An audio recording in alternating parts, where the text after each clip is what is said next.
beautiful day in the country of Tanzania. Hello and a warm welcome to TBC News. Our headlines tonight. Government strategic projects boost country's economic outlook. Ministry of Land announces collection of 11.9 billion shillings.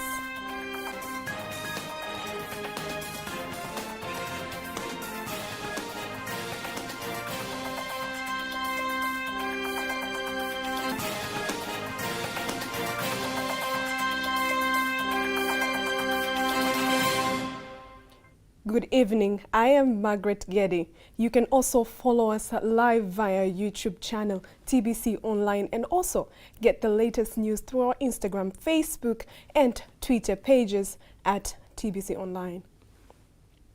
As the year 2022 and the sixth term government continues to implement its manifesto fostering economic growth, numerous economic growth indicators can be witnessed across the country. Our reporter Faitha Ngaga takes us through.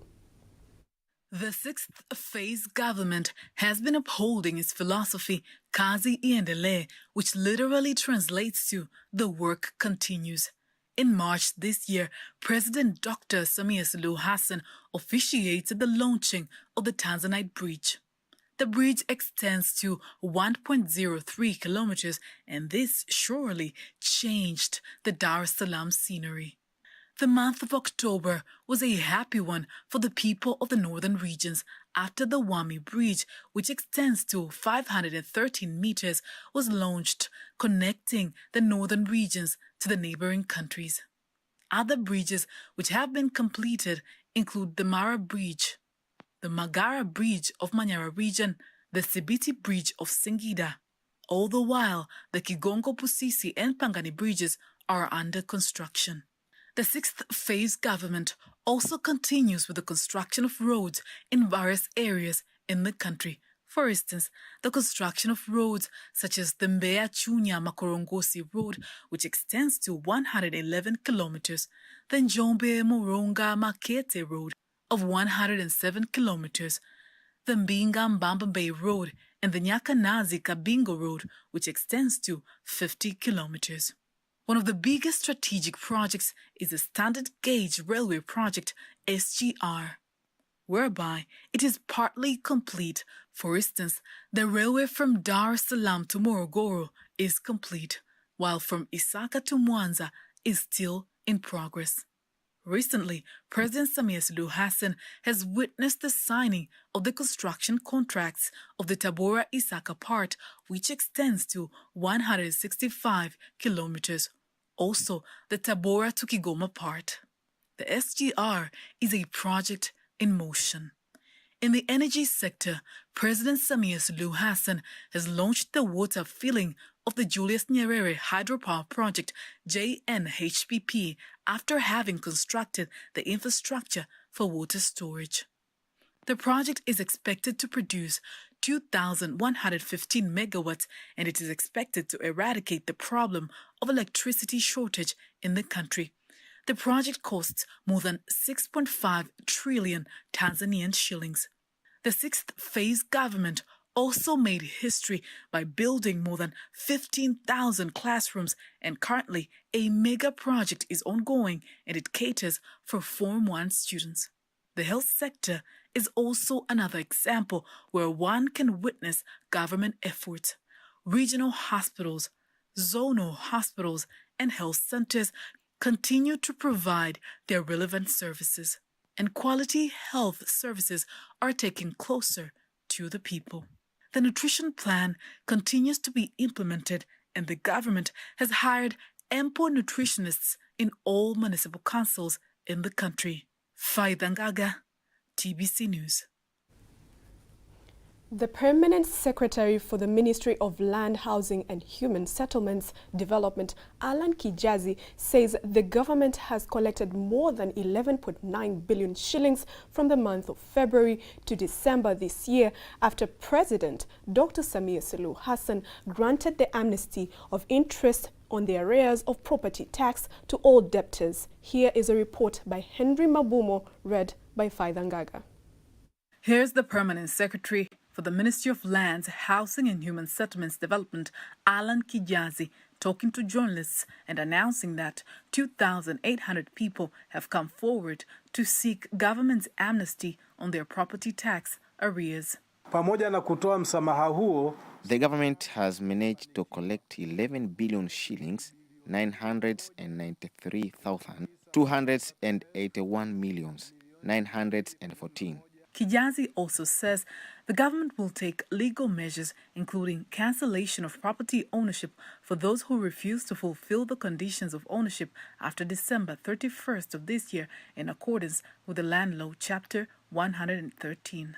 Katika kipindi hiki cha msamaha wa riba, in this period exemption after 31st, the minister will take legal measure, including cancelling the property of those who refuse to send the terms. But we will also open the terms of claims for those who have failed to pay the land tax and auction the property to compensate for the tax. In addition, he has given 90 days to all whose lands have been surveyed to complete the required procedures to enable the government to collect approximately 145.7 billion shillings. Wengi wanakimbilia kuomba kupimiwa. One person knows the boundary of his area, then he may lost it and no longer follow the ownership procedures in accordance with the law.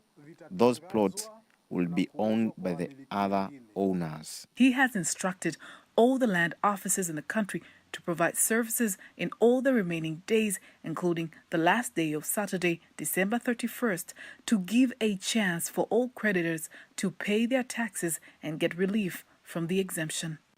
Faida Ngaga, TBC News. The Tanzanian ambassador to Qatar, Dr. Mahadi Juma Maalim, says some job agencies are the source of the problems faced by some of the Tanzanian workers employed in the Middle East countries. He insists all the job agencies are obliged to explain openly working conditions that job seekers are likely to face upon arrival in the Middle East. The following is a report prepared by Evans Mhando and read by Nasser Kingu. Qatar is a country with a large number of foreigners. Its labor force mainly depends on people who are coming from outside the country. There have been numerous complaints from foreign workers in Qatar, some coming from human rights activists. Kombo Faki Kombo is from the island of Zanzibar and has been working here for 7 years now. He explains how foreigners live in Qatar. The people here are very respectful. This country is built on the strong pillars. Even their health system is good. For instance, if we fall sick here, the ambulance will come and pick us up. And that is the goodness of this country. Tanzanian ambassador to Qatar, Dr. Mahadi Juma Maalim, says the problem of employment for foreigners starts with the agents who bring them. The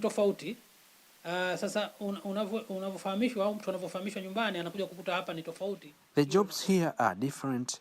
One might be promised a different job from one of the one they are here for.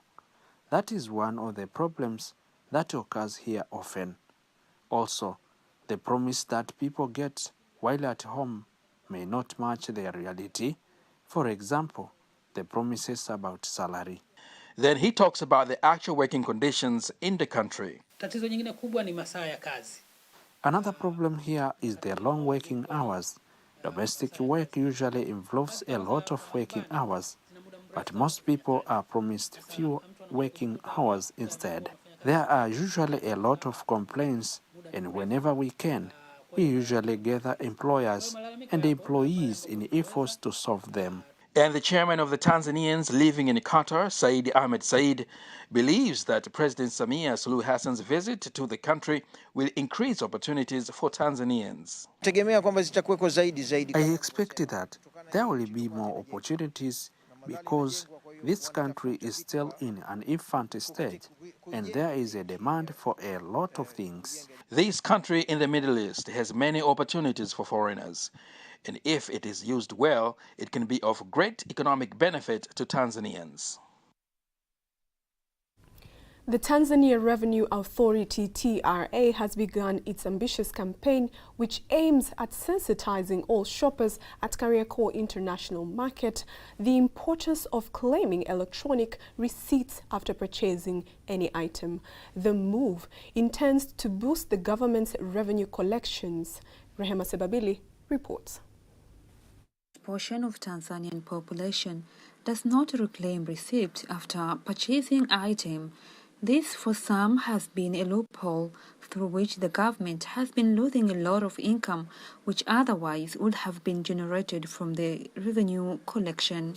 TRA begins a special campaign aiming to change this narrative. TRA manager Alex Katundu says the campaign, which is named Twende Now Tukawaelimishe, will involve the provision of education to all the shoppers and also posting banners that will enable the buyers to confirm the taxpayer's number if it reflects with the sellers to avoid the confusion. Ndani ya eneo hili la kibiashara la Kariakoo, within the Kariakoo business area, we do receive many buyers, including those from the neighboring region and international buyers. We have seen this period of the end of the year celebration as the best period to emphasize on this campaign so that to encourage buyers to have culture of claiming receipt when they purchase goods and services. On their part, some buyers have commended the TRA's move, saying it will help the countries generate more revenue. I come to Kariakoo. The sellers used to give me wrong receipt. For example, I can buy products worthy 200,000 shillings and then they give me a receipt worthy 100,000 and I thought it was fine. But after I got this knowledge, I will be a good ambassador to educate others so that the government can get the right tax.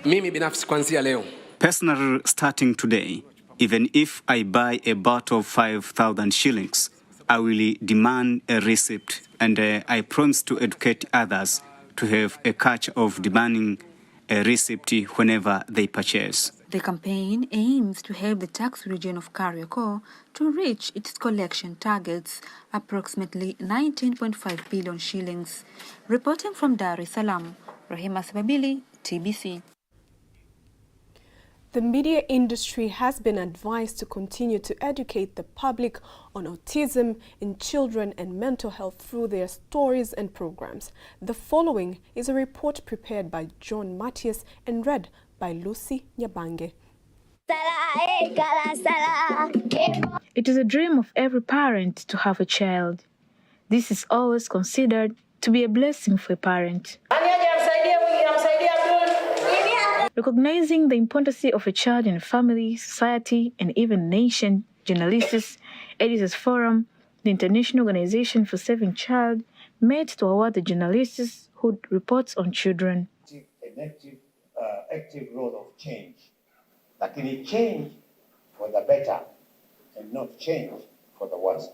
Editors Forum thinks journalists can make a huge difference in the child development. It has been a growing technology and a concern for society members to make sure that Tanzania is becoming free of street children.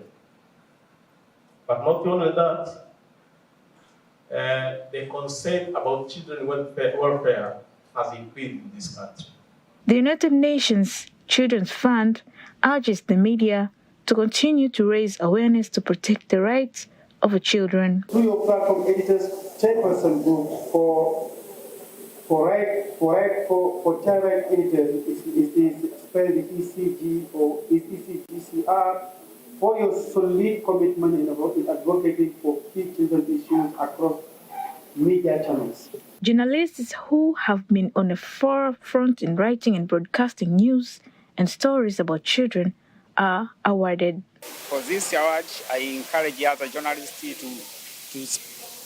to be with one area which we can be specified and to like children or women. Lucy Nyabange, TBC News. Journalists in the Iringa region, in collaboration with the Regional Referral Hospital, have been announced a blood donation campaign that will be held on January 1st, 2023. The move aims at curbing the blood shortage that was reported a few days ago. Irene Mwakalinga from Iringa has more details. The medical officer in charge of the hospital, Dr. Alfred Mwakalebela, say the campaign expects to collect more than 200 units that will help reduce the shortage of blood for patients. According to Dr. Mwakalebela, the blood requirements per day is between 20 to 25 liters, which is equal to 600 liters per month, but that level is not reached and causes suffering to the patients. Sasa tukishirikiana na waandishi wa habari wa mkoa wa Iringa, in collaboration with the journalists in Iringa region, we want to conduct a blood donation campaign on the 1st of January 2023. We call it a new year gift to Iringa residents in improving health so that be affected by the blood shortage. Why have Iringa journalists decided to participate in sensitization and donation of blood? We came to the hospital and found that there is shortage of blood. As a journalist, we felt like we have an obligation to motivate people to donate blood. Dr. Mwakalebela has called on the residents of Iringa to show up to donate blood to save the lives of their fellow Tanzanians. Ninapenda niwaombe viongozi wa taasisi mbalimbali. I ask leaders of various institutions and associations to donate blood, but also various religious leaders. We wish for this campaign to become an official agenda, even in the places of worship. Irene Mwakalinga, TBC, Iringa. The world economy has experienced many challenges in 2022, like COVID-19, inflation policy uncertainty, while government spending, monetary policies remain unpredictable. All these factors seem to have affected emerging economies. As we are about to welcome the new year 2023, how can we individuals, Tanzanians, set our new year resolutions in line with global situation? We are joined by Thabit Mlangi. You're welcome. Okay, thank you very much. Well, how does 2023 look to you with all these challenges that we've had in 2022? Of course, the year 2022 have been tough, you know, since January, bearing in mind that before the Russia-Ukraine war, we had a COVID-19, so economic activities were almost shut down. So before we remedied ourselves from those damages ensued from the COVID-19, there came a war between Russia and Ukraine, and that war made the things worse. So the year 2022 have been embarked with a lot of challenges. So my expectation to the coming year is that nothing will be a much difference from what we've been experiencing, in this year. That's what I see the coming 2023. And what would you advise individuals concerning planning for their economic year in 2023? Of course, planning is paramount. In order for a person, be it an individual or any other entity, be it a political party, a government, or any other entity, regardless of its size or nature, planning is of the essence, because you cannot have anything which can be done in future before preceded by a planning. So we plan so that we practice and anticipated numbers in order to map the future. So it is necessary.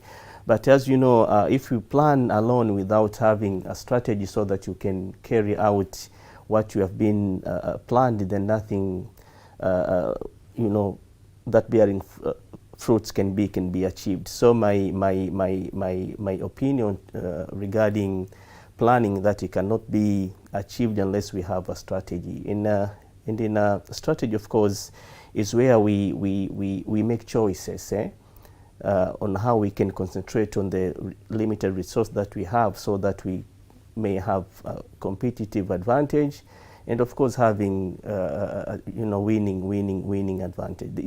It is necessary that way that we strategize so that we concentrate on our limited resources in order to have an upper hand when we are competing. So it is necessary for every person first to identify areas he think that have been flown, throughout this 2022, where he was falling short with respect to economic activities, because within an area of the economic activities, it's where the most conflict of interest of the human person lies. So with regards to any shortfalls within that area has to be very carefully identified. If you were running short maybe of money, it was maybe difficult for a person to take his children to school, then starting from that identification, then you have to come up with a plan on how you are going to overcome such kind of situation so that it is not going to occur in the next year. And unless you come up with the strategy, because you have to identify, then you have to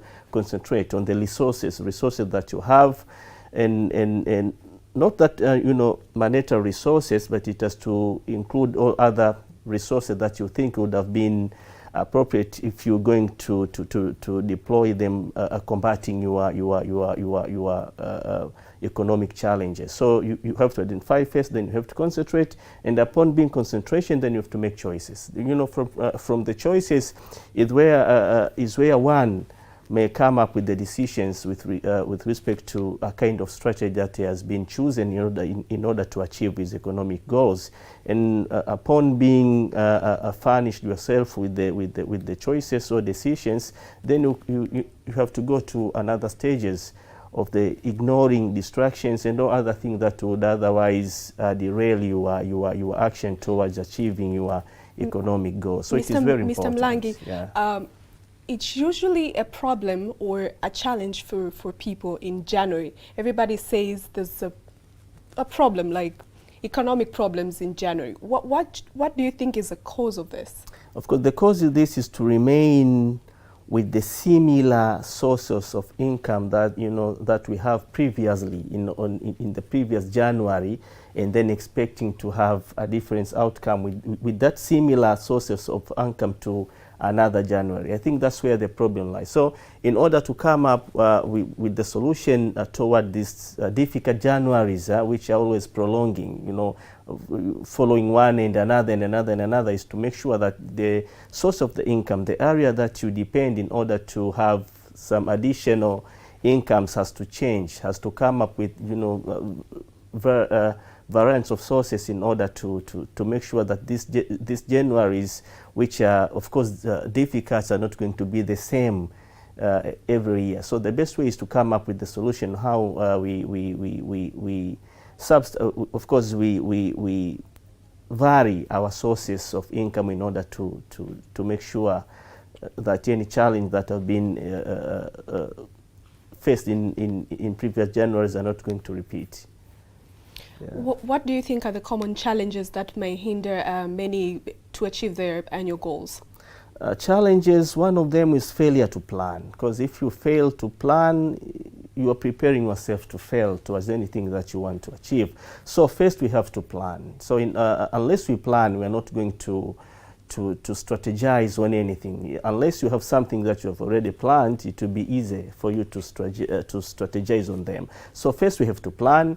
Another one, we have to choose. We have to make a rational decisions towards which way we think, if we follow, will be beneficial to our plan. And another thing is to have to make decisions, because you plan, you strategize, and then you decide on those goals. The proper action that are supposed to be taken in order you achieve your goals, and then you ignore distractions. So on my opinion, the failure of people to plan and to strategize are the cause of all this that we have. Thank you very much for joining us tonight. Okay, thank you very much. And that news item concludes our local news for tonight. International news up next.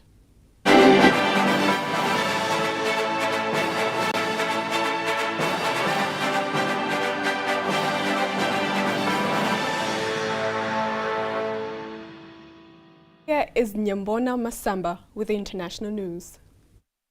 Hello and welcome to international news. A medical source says at least 5 people died during fighting in Sudan's central Darfur region. A marketplace at Zengalai was set alight. They come after days of conflict between rival ethnic groups in the area. At least 11 people were killed on Sunday. Disputes of land and water access has sparked the renewed fighting in recent years. At least 9 people were confirmed dead after a fire broke out at a casino hotel in Cambodia on the border with Thailand. It happened in the town of Piopet. Police say 30 people were injured. Hundreds of people were inside the casino when it caught a blaze. Thai inconvenient firefighters were unable to save everyone inside the cooling complex. The inferno began around midnight. Trapped and desperate tourists tried to escape anywhere they could. Some tried to use bedsheets to try and drop to surface. Emergency team attempted to reach more trapped inside. Electrical fault is being blamed for sparkling flames, but lack of firefighters nearby made the blaze worse. To Korea, at least 5 people have died in a fire in a major road South Korea. The blaze started after a bus and the truck collided in the Green Short city south of the capital Seoul. It quickly spread into a soundproof tunnel. Several people suffered smoke inhalation. Officials say the fire has now been extinguished. From Korea to North America, a search is underway in U.S. of people trapped by the Arctic storm. U.S. police and the National Guard have been going door to door in the East Coast. The weather is still causing travel and disruption in North America. Airlines travel chaos continues partly, primarily by ongoing delays and cancellations of Southwest Airlines. It is one of America's largest carriers and operates mostly in the United States and Caribbean and Central America. The airline canceled over 2,000 flights on Wednesday. Hundreds of thousands of passengers left stranded. And lastly, to the Middle East. It is nearly 2 months after Israel's parliament election. The new coalition government led by Benjamin Netanyahu is due to be sworn in. It is well seen as one of the most right-wing administrations in the country's history. Earlier, the Israel police escorted several people away from the Knesset after they disrupted addresses by the prime minister designated. One of the coalition partners is Itamar Ben-Gvir, who was convicted of supporting a terrorist group. Leaders of religious Zionist party Bezalel Smotrich is appointed finance minister in Israel's incoming government. Netanyahu is still facing trial for fraud and breach of trust allegations, which he denies. Nyambona Masamba, TBC, Dar es Salaam. That was international news. Sports news is up next.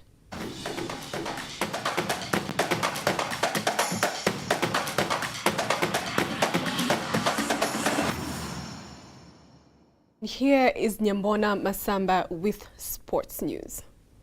This was him trying on his new number 18 shirt. The 23-year-old was joined from PSV Eindhoven for around $45 million. Manchester United had also been interested in signing Gakpo, who scored 3 goals at Qatar 2022. He says that it was the Netherlands captain Virgil van Dijk who persuaded him to come join him at Liverpool. Yeah, and he said only good things, and I'm also happy that he is here so he can help me with some stuff. So I'm really grateful to be here. What he told me was that this is the right move for me to make and for me to develop and to become a better player. That the club is a really big and massive club, but also like a real family. So I think that's also for me. And that was Nyambona Masamba with sports news. And that marks the end of our news bulletin for tonight. I am Margaret Getty. Good night.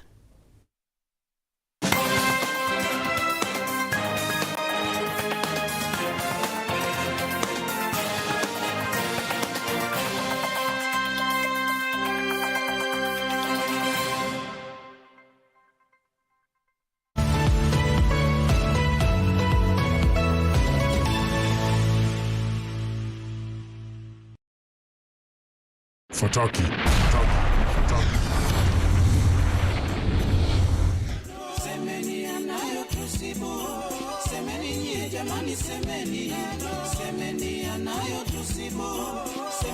Hii ni habari njema kwa wapenzi mashabiki. Tulia luningani mapema upate stahiki. Namna hiyo.